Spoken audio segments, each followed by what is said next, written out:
Nishad and you watching Bollywood Adda. Thank you.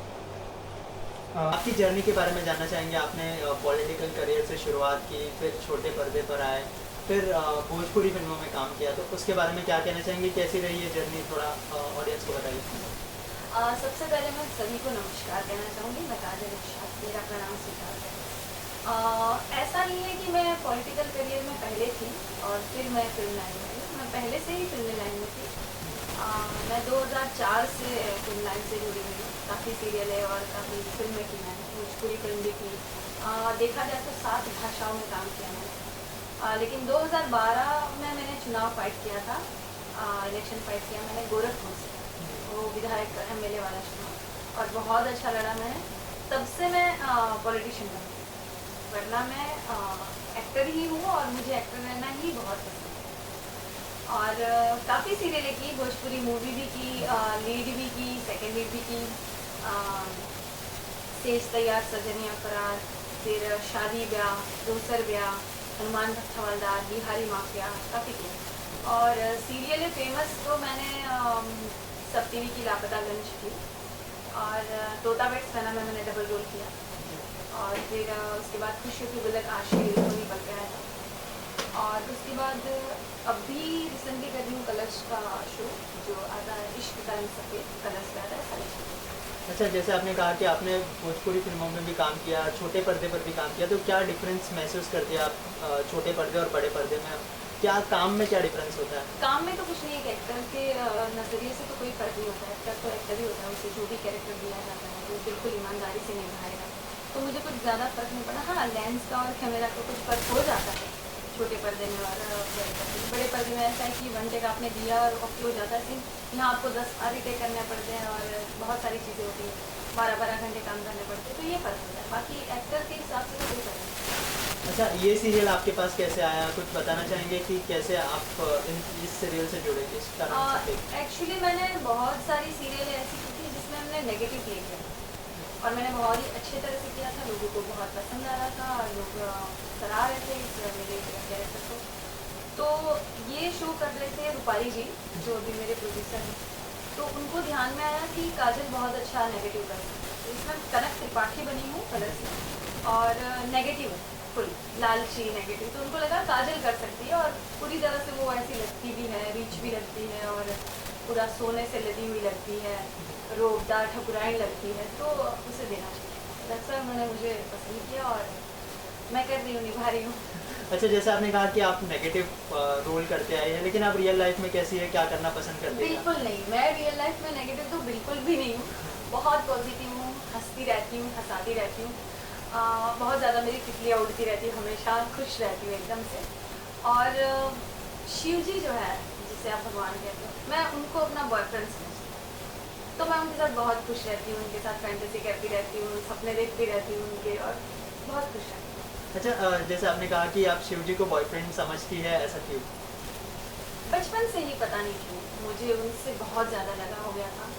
जब phone भी नहीं थे, लैंडलाइन भी नहीं आई थी, तब की बात बता रही हूँ। जब मैं 12 साल की थी, तब से ही मैंने उनको लव लेटर लिखना शुरू कर दिया। और मैंने अपनी बुआ से, बच्चे होते हैं ना जो बुआ और दादी से पूछते हैं कि भगवान कहाँ रहता है, तो मैंने उनसे पूछा, बुआ भगवान कहाँ रहता है शिव जी? उन्होंने कहा, बेटा वो मंदिर में होते हैं।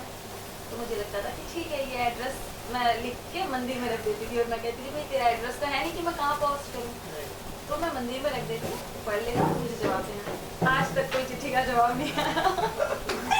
उसके बाद मैं कहती थी मंदिर में और कहाँ होते हैं, तो मैंने कहा वो ऊपर रहते हैं आसमान में। तो मैंने एक बार देखा कि वो गैस वाले फुग्गे होते हैं जो ऊपर चले आते हैं, बच्चे छोड़ते हैं, तो मैंने उसमें लेटर लिख के फुग्गे में बांध के ऊपर छोड़ दिया कि अब तो जवाब देना मुझे। कोई जवाब नहीं आया भाई। उसके बाद लैंडलाइन आया, तो मैंने चिट्ठी में लिखना शुरू किया कि ये फ़ोन नंबर है, प्लीज़ मुझे कॉल करना है इतनी दूर से। कॉल भी नहीं आया, और अब तो मोबाइल भी आ गया, व्हाट्सअप का ज़माना आ गया, तो मैंने कहा व्हाट्सअप तो कर दे कम से कम यार। तो मैं हमेशा वेटिंग में रहती हूँ कि कभी तो शिव आएगा मेरी लाइफ में। ज़रूरी नहीं कि भगवान के रूप में आएगा, किसी इंसान के रूप में भी आ सकता है, पर बस आएगा, मुझे इंतज़ार है, और मैं इसी से बहुत हैप्पी रहती हूँ, इंतज़ार रहता है मुझे। अच्छा, जैसे कि आपने कहा कि आप अलग अलग किरदार निभाना चाहती है, तो ऐसा कोई जॉनर है जिसमें आप खुद को एक्सप्लोर करना चाहती है, या फिर बॉलीवुड में कुछ करना चाहती है आप, कोई फिल्मों में? या जैसे कि आपने कहा कि मैं अभी तो फिलहाल इसमें बिजी हूँ, लेकिन हाँ। आगे अगर मेरी ख्वाहिश है तो ऐसे कोई ड्रीम रोल है आपका कि आप मुझे तो बस इंस्पेक्टर का रोल करना है, जो मुझे अभी तक नहीं मिला, जो कड़क इंस्पेक्टर होगी और जो दिल की बहुत अच्छी होगी, जो न्याय करेगी, ऐसा रोल करना है। और नायक में जो अनिल कपूर जी ने किया था वो रोल करना है कि उससे देश की व्यवस्था जो है, कानून व्यवस्था, वो बदल जाएगी। ऐसा कोई रोल करूँ जो याद रहे लोगों को, सालों तक याद रखे कि बिल्कुल ये होना चाहिए था, ऐसा अगर देश की बेटी कोई हो तो ये होनी चाहिए, ऐसा मैं रोल करना चाहूँगी। और क्राइम पेट्रोल मेरा बहुत ही फेवरेट शो है, उसमें मैं एक बार काम करना चाहूँगी। मुझे पता नहीं क्यों उसमें काम ही नहीं मिलता। मुझे कलर्स के भी शो मिल जाते हैं, बड़ी बड़ी सीरियल मिल जाती है, 27 डेज ब्लॉक हो जाती हूँ, पर 5 दिन का मुझे क्राइम पेट्रोल नहीं मिलता है, जिसके लिए मैं बहुत बड़ी दीवानी हूँ। और वही शो एक देखती हूँ क्योंकि इसमें मुझे बहुत अच्छा लगता है, फट से न्याय होता है, पुलिस अपना काम करती है, जो हम रियल लाइफ में नहीं देख पाते हैं, तो ये अच्छा लगता है मुझे। अच्छा, बॉलीवुड में ऐसा कोई एक्टर है जिसे आप उनके साथ काम करना चाहती है, जो आपका ड्रीम हो? हाँ, सलमान खान और रणबीर कपूर, उसके और साथ मैं काम करना चाहती हूँ, उन दोनों के साथ। ऐसी क्या खास बात है उन दोनों में? सलमान तो वैसे ही सबका हीरो है और फाइनेंशियली बहुत अच्छा है, मैं कहा, तो मैं वैसे उनके साथ काम करना। रणवीर तो बहुत ही अच्छा एक्टर है, वो कोई भी कैरेक्टर को बड़ी आसानी से निभाता है, तो मैं उनके साथ काम करना चाहूँगी कि मैं कंफर्टेबल हूँ कि नहीं, मैं अपने आप को बहुत अच्छी एक्टर मानती हूँ, उनके साथ मैं कर पाती हूँ कि नहीं। अभी उनकी फिल्म आई है तो उसके बारे में क्या कहना चाहिए? हाँ, तमाशा मुझे देखनी है। देखी आपने? लेकिन, कैसे देखी? नहीं, मैंने नहीं देखी है, मैं अपने ही शूटिंग में इतनी व्यस्त हूँ कि मैं अपने शो नहीं देख पाती हूँ, तो मैं तमाशा कहाँ से देखूँ? यहाँ ही रोज़ तमाशा होता रहता है, वही देखती रहती हूँ। अच्छा, आखिर में ऑडियंस से कुछ कहना चाहेंगे, अपने फैन से कुछ कहना चाहेंगे अपने बारे में? हाँ, फैन से मैं इतना ही कहना चाहूँगी कि थैंक यू सो मच, आप बहुत ज़्यादा प्यार देते हो एक्टर एक्ट्रेस को, और उनकी लाइफ से ज़्यादा प्रभावित मत हो जाना। आपको ये लगता है कि शादी बड़ी आसान चीज़ है, लव बड़ा आसान चीज़ है, कर लिया, मम्मी डैडी से झगड़ा करके सब कुछ कर लिया, सब आसान हो जाएगा, फिल्मी हो जाएगा, ऐसा नहीं है।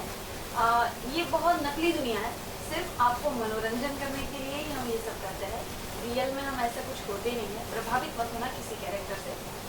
और हमारा शो देखना, कलर्स का जो आ रहा है, इश्क का रंग सफ़ेद, ज़रूर मेरी एक्टिंग देखना और बहुत सारा प्यार देना इस show. Thank you so much. Thank you so much and all the best.